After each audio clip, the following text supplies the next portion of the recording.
مفتی وسیم دہلوی کے بیانات کے لیے مفتی صاحب کے official channel MWA Islamic channel کو سبسکرائب کریں۔ اعوذ باللہ من الشیطان الرجیم، بسم اللہ الرحمن الرحیم۔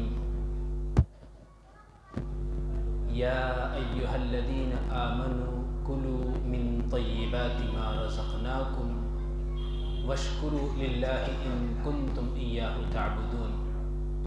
صدق اللہ مولانا العظیم۔ محترم بزرگوں اور دوستوں، اللہ تبارک و تعالی نے ہمیں پیدا فرمایا اور ہمارے پیدا کیے جانے کے بعد ہماری پوری زندگی کے تعلق سے تمام تر ضروریات کا انتظام بھی فرمایا۔ صرف انسان کی ہی تخلیق اللہ نے نہیں فرمائی، بلکہ انسان کی ضروریات کے لیے جتنی بھی مخلوقات اور جتنی بھی اشیاء کی ضرورت پڑ سکتی تھی، اللہ نے ہر ایک چیز کو پیدا فرمایا۔ اور پھر حدیث قدسی میں آتا ہے ان الدنیا خلقت لکم وانکم خلقتم للآخرہ، کہ بلا شبہ یقیناً یہ دنیا پیدا ہی تمہارے لیے کی گئی ہے،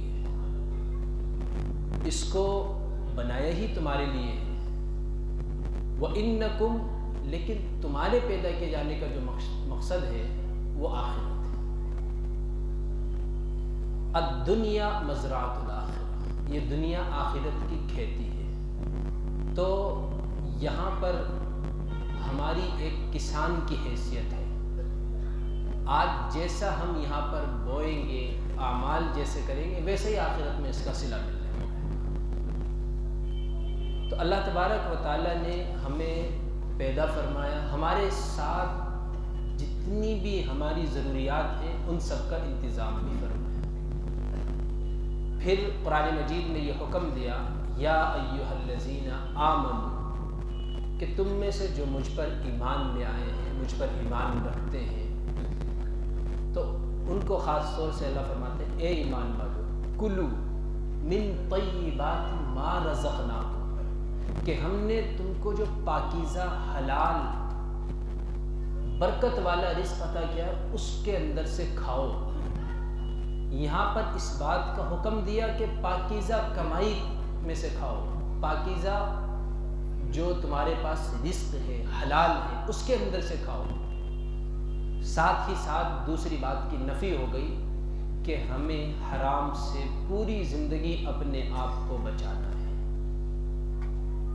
نہیں تو ہفتے میں جو ایک آدھ مرتبہ ہم مسجد میں حاضری دیتے ہیں صرف جمعہ کے دن، اور 2-4 رکعتیں زیادہ تر لوگ صرف جمعہ کے دن پڑھتے ہیں، پورے ہفتے اللہ کی طرف سے غافل رہتے ہیں، عبادات سے دور رہتے ہیں، تو ان کی یہ حاضری بھی جو ہے رد کر دی جاتی ہے۔ کب؟ جب کہ وہ حلال رزق کو اپنانے کی کوشش میں نہ لگے، جبکہ وہ حرام اپنے اندر ڈال رہے ہیں۔ اس لیے کہ ایک حدیث مبارکہ میں آتا ہے، نبی علیہ الصلوۃ والسلام نے فرمایا من اکل لقمۃ من الحرام لم يقبل اللہ تعالی منہ صلاۃ 40، کہ جس نے ایک لقمہ بھی حرام کا کھا لیا، اپنے اندر ڈال لیا، تو اس کی 40 دن کی نمازیں بھی نامنظور ہو جاتی ہیں۔ صرف نمازیں ہی نہیں، کوئی بھی عمل کرتا ہے اللہ اس کو قبول نہیں فرماتے۔ ایک دوسری روایت کے اندر آتا ہے من اکل لقمۃ من الحرام لم يقبل اللہ تعالی منہ صرفا ولا عدلا، کہ جس نے ایک لقمہ بھی حرام کا کھایا تو اللہ تبارک و تعالی نہ تو اس کی فرض عبادت قبول فرماتے ہیں، نہ نفل عبادت قبول فرماتے ہیں۔ اس روایت کے اندر نبی یہ فرماتے ہیں کہ 40 دن تک اس کی نمازوں کی قبولیت بند ہو جاتی ہے۔ یعنی وہاں سے ہمیں یہ اشارہ دیا گیا، یہ سمجھایا گیا کہ جب ایک لقمہ بھی حرام کا اندر ہمارے جاتا ہے تو اس کا اثر 40 دن تک ہمارے جسم میں باقی رہتا ہے۔ 40 دن تک حرام لقمے کا اثر زندگی پر ہماری پڑتا ہے۔ اب جو روزانہ ہی حرام کھانے میں لگا ہو، حرام کمانے میں لگا ہو، حرام دعوتیں اڑانے میں لگا ہو، تو پھر اس کی نمازوں اور عبادتوں کا کیا کہنا؟ آج لوگ دعوتیں کھانے میں بھی احتیاط نہیں کرتے، کسی نے بھی دعوت کی اس کی دعوت کو قبول کر لیتے ہیں۔ یہ دعوت کا دینا، قبول کرنا، یہ ایک مسلمان کا دوسرے مسلمان پر حق ہے، لیکن اگر کوئی حرام آمدنی والا ہے، اس کی دعوت کے کھانے سے بچنا یہ ہمارے اوپر فرض ہے۔ جہاں ہمارے اوپر کسی کی دعوت کا قبول کرنا حق ہے، وہیں ہمارے اوپر یہ فرض بھی ہے کہ ہم اپنے آپ کو حرام سے بچائیں، مال حرام اپنے اندر نہ جانے، اس لیے کہ ایک لقمہ بھی اگر اندر حرام کا گیا 40 دن تک اس کا اثر آپ کی باڈی میں، آپ کے جسم میں باقی رہتا ہے، جس کی وجہ سے اعمال میں تبدیلیاں ہونے لگتی ہیں۔ اعمال انسان سے پھر اچھے سرزد نہیں ہوتے۔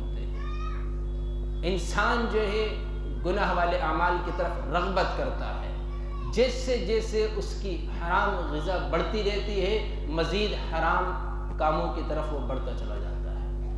اگر ہم چاہتے ہیں کہ ہم نماز کے پابند بنیں، کتنی ہی ایک لوگوں کی تعداد ایسی ہے کہ لوگ یہ چاہتے ہیں کہ ہم نماز کی پابندی کریں، جمعہ کی حاضری میں وہ یہ ارادہ کرتے ہیں کہ نہیں انشاءاللہ نماز نہیں چھوڑیں گے، چند منٹ کا جب خطبہ اور بیان سنتے ہیں، کسی عالم دین کی مجلس میں جاتے ہیں، ان کے اندر یہ جذبات پیدا ہوتے ہیں کہ نہیں ہمیں نماز نہیں چھوڑنی، انشاءاللہ ہم نماز کی پابندی کریں گے۔ خود میری ایسے نوجوانوں سے ملاقات ہوتی رہتی ہے کہ جو کہتے ہیں کہ میرا دل چاہتا ہے کہ میں نماز کی پابندی کروں، اور میں رات میں بعض مرتبہ جلدی اٹھ جاتا ہوں کہ صبح سے نماز کی شروعات کروں گا، اور میں ٹوپی لے کر اپنی پاکٹ میں ڈال کر مسجد کے دروازے پر بھی آتا ہوں، نماز پڑھنے کی نیت سے گھر سے نکل کر آتا ہوں، لیکن نہ جانے مسجد کے دروازے کے قریب آ کر میرا رخ مڑ جاتا ہے۔ وجہ کیا ہے؟ وجہ وہ حرام غذا ہے۔ اللہ تبارک و تعالیٰ اس حرام غذا کی وجہ سے اسے توفیق ہی نہیں دیتے، وہ ارادہ کر کے، وہ منصوبہ بنا کر بھی اللہ کے گھر میں داخل نہیں ہو پاتے۔ ہاں اگر اس دوران اگر کوئی سچی پکی توبہ کر لے کہ اللہ میں نے وہ حرام دعوت کھا لی تھی، حرام لقمہ میں نے کھا لیا تھا، حرام طریقے سے میں نے کما لیا تھا، اے اللہ مجھے معاف فرما دیجیے، اللہ سے سچی پکی توبہ کر لے اور آئندہ اس راستے پر نہ جانے کا عہد کر لے، تو انشاءاللہ اللہ معاف فرما دے گی۔ جو نمازوں کی قبولیت روک دی گئی تھی وہ دوبارہ شروع ہو جائے گی، جو حرام مال اس کے جسم میں جانے کی وجہ سے نیک اعمال میں رکاوٹ آ رہی تھی وہ دور ہو جائیں گی۔ لیکن یہ کب ہوگا؟ جب ہم سچی پکی توبہ کریں۔ آج ہمیں یہ احساس ہی نہیں ہوتا ہے کسی مال کے حاصل کرنے کے بعد، کھانے کے بعد، آج طرح طرح سے ہم اپنی تجاروں کے اندر مال حرام کو شامل کر رہے ہیں اور ہمیں احساس تک نہیں ہے۔ جب ہمیں احساس ہی نہیں ہے کہ ہمارے مال، ہماری آمدنی کے اندر حرام بھی ملا ہوا ہے، جب ہمیں یہ احساس ہی نہیں ہے کہ جو ہم نے دعوت کھائی ہے کہ وہ حرام مال کی تھی، تو پھر توبہ کی توفیق بھی کیوں ہوگی بھائی؟ توبہ کی توفیق، نیک عمل کی توفیق، اللہ تبارک و تعالیٰ کی طرف رجوع ہونے کی توفیق تو اسی وقت ہونی ہے نا کہ جب یہ احساس دل میں پیدا ہو جائے کہ نہیں مجھ سے غلطی ہوئی، جب غلطی کا احساس ہی دل سے نکلا ہوا ہو، جب غلطی کا احساس ہی دل میں نہ آئے، جب اس بات کا احساس ہی ختم ہو جائے کہ میں نے حرام کھایا ہے کہ حلال کھایا ہے، تو پھر توبہ کی توفیق، نیک اعمال کی توفیق بھی نہیں ہوگی۔ توبہ کی توفیق بھی تو اسی کو ہوگی جو کسی غلط کام کے کرنے کے بعد اس پر نادم اور شرمندہ ہو، جس کو شرمندگی نہ ہو، جو ڈٹائی سے اس غلط عمل پر ڈٹا ہوا ہو، جمع ہوا ہو اور اس پر ٹکا ہوا ہو، برابر اس کو کرنے میں لگا ہو، تو پھر ظاہر سی بات ہے اس سے توبہ کی توفیق کیسے ہو؟ تو اس لیے کھانے کے اندر، کمانے کے اندر ہم اس بات کی احتیاط کریں، کوشش کریں، جانچ لیا کریں، تھوڑا سا چھان بین کر لیا کریں کہ ہم جس دعوت کو کھا رہے ہیں، جس مال کو لا رہے ہیں، جس مال کو جمع کر رہے ہیں، جس آمدنی کو ہم اپنے بینک بیلنس میں بڑھا رہے ہیں، آخر وہ حلال ہے کہ حرام ہے؟